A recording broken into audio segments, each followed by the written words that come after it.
शिरडी वाले साईं बाबा आया है तेरे दर पे सवाली। ये फिल्मी भजन तो या कव्वाली कह लीजिए, आपने अक्सर सुना ही होगा। जी, सभी सत्संग प्रेमियों को मेरा सत्संगी प्रणाम। और आप समझ गए होंगे आज मैं चर्चा करना चाहता हूँ महाराष्ट्र की शिरडी के जाने माने महान संत कहलाए जाने वाले साईं बाबा की। और सच में वे महान संत थे, और मेरे विचार में कम से कम तो ऐसा है कि वे एक महान संत थे, हैं और रहेंगे, ऐसी मेरी मति कहती है। मैं उन्हें एक बहुत ही महान संत के रूप में देखता हूँ। उनके कई अनुयायी तो उन्हें देवता या भगवान की तरह पूजते हैं। उनके कई दर्शनार्थी, हजारों लाखों की भीड़ जाती है शिरडी उनके दर्शन के लिए। और बृहस्पतिवार का दिन उनके लिए तय है कि माना जाता है मुख्य, एक प्रमुख दिवस साईं बाबा के दर्शन के लिए। उस दिन तो बहुत भीड़ जुटती है। मैं भी गया हूँ दर्शनों के लिए शिरडी में। और हमारे यहाँ के एक निकट भूतकालीन इतिहास के ये संत रहे हैं। जैसे मैंने उस दिन देवरहा बाबा के लिए कहा था, ये भी बहुत पुराने प्राचीन काल के नहीं हैं। हमारी आज़ादी के कुछ साल पहले तक भी ये संत शिरडी में हमारे साथ हुआ करते थे इस राष्ट्र में। 1800 के से लेके 1900 कुछ तक में। और इनके अनुयायियों की इन पर बड़ी अगाध श्रद्धा है। मैंने कहा ना, इनका एक मंदिर है। और इनके बारे में जो प्रमुख बात है, ये एक सूत्र लेकर के चले अपने जीवन में, और वो सूत्र था सबका मालिक एक। ये न हिंदू न मुसलमान, ये किसी पचड़े में नहीं पड़े।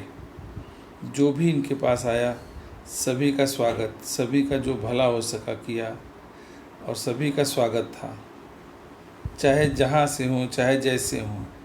ये फ़कीर भी थे और संत भी थे, इनमें सभी लक्षण थे। इनफैक्ट मेरे विचार में फ़कीर और संत में कोई अंतर है नहीं। दोनों ही ईश्वर कह लो, अल्लाह कह लो, उसकी उपासना में डूबे रहते हैं। बाकी दीन दुनिया से उनका मतलब ज़्यादा विशेष होता नहीं है। लोक कल्याण की बातें ही सोचते रहते हैं।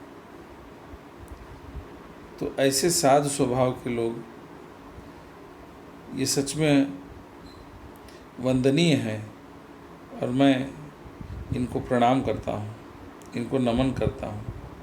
इनके मन में हमेशा लोक कल्याण का भाव ही रहता है, और साईं बाबा ने भी वही किया। इसीलिए वे मेरी दृष्टि में इतने बड़े संत हैं, इतने महान संत हैं, जाने माने तो हैं ही हैं।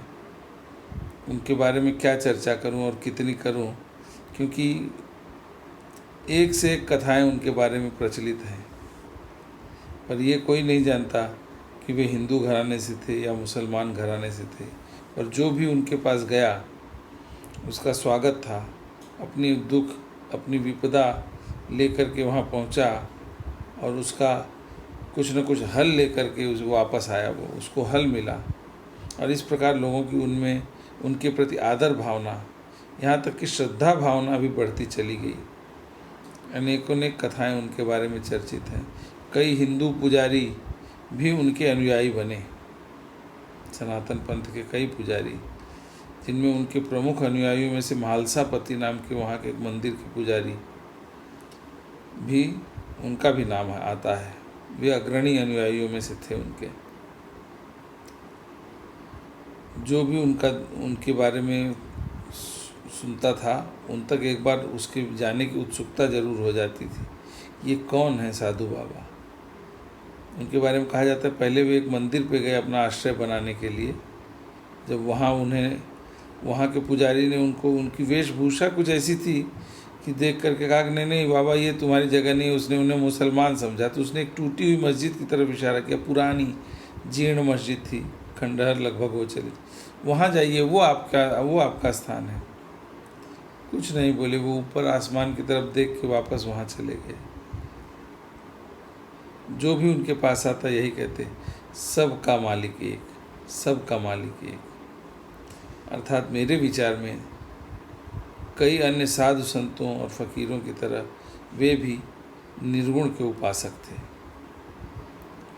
मेरा ऐसा मानना है, मेरी ऐसी मति कहती है, वे निर्गुण के उपासक थे। कई चमत्कारिक कथाएं उनके बारे में प्रसिद्ध हैं। अत्यधिक विवरण में न जा कर के आज मैं चर्चा को यहीं विराम देता हूँ, क्योंकि मेरा मूल उद्देश्य है कि सब संतों के बारे में, सब महात्माओं के बारे में, सब साधुओं के बारे में, जो साधु वृत्ति के लोग हैं उनके बारे में मैं आप तक कुछ न कुछ ऐसी बातें पहुंचाता रहूं जिससे आपके मन में वो बातें पुनः ताज़ा होती रहें और आप जो है उन पर ध्यान करके कुछ अपने जीवन में परिवर्तन ला सकें। मैं साईं बाबा को प्रणाम करते हुए आज की चर्चा को यहीं विराम देता हूँ।